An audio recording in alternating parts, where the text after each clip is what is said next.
Part of the search is transitioning into Hays County as we cover your memorial of weekend floods. Now, Texas Task Force 1 is preparing to leave. Another group will be brought in.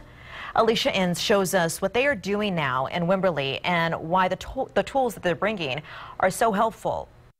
Good afternoon here at Wimberley High School. That's where Texas Task Force 1 has been stationed since Sunday out here searching for missing people in the aftermath of the storm. We have found out they are deploying. They're going home after a week of all these searches, and a week might not seem like a long time, but given the around-the-clock hours they've been working to get out on the ground and find these missing people, makes sense they might be going home right now. We did want to tell you a little bit about what they've been doing, though, over the past week, working very diligently to kind of help find these people. 60 of the task force searchers, they were scouring 25-mile stretch of the Blanco River, and then they broke off into smaller sections as they kind of worked through the riverbanks and all the piles of debris.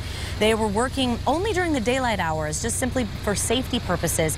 But the dogs, the canines that they used out here came in they were very handy, given their sense of smell, the way they can get down into the debris in a way that humans cannot, and possibly find anyone that has been stranded or left under those piles of debris. It just goes to show, though, that safety was the #1 thing on their mind out here, just to make sure that they were being safe, being smart as well. There's lots of debris, but then there's also the natural hazards of the rugged terrain, you know, the swift water, and obviously snakes and things like that out there. And so just like it needs to be safe for the humans, it needs to be safe for those animals as well. They're prone to the same types of injuries, the same types of issues in the field. Now, we told you yesterday during a press conference with some of the family members involved in this that they too are conducting their own search in this, getting any volunteers that want to help go scour through the debris. They're meeting at the First Baptist Church at 8 a.m. every day and doing so. But again, they're also being safe and smart about what they do. Reporting from Wimberley, Alicia Inns, KXAN News.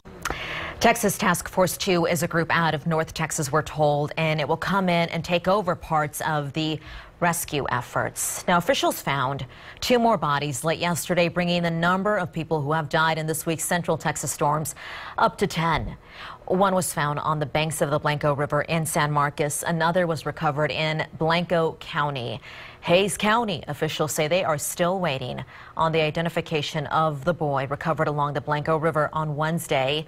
But 3 others have been identified: Jose Arteaga Pichardo, Michelle Carey Charba, and Dayton Thomas. And at least 8 people are still missing in Wimberley. They include the McComb and Charba families. But we do have some good news that we want to pass along to you this afternoon. We have just learned that Jonathan McComb, the only member of the McComb family that was rescued the day of that flooding, was released from the hospital last night.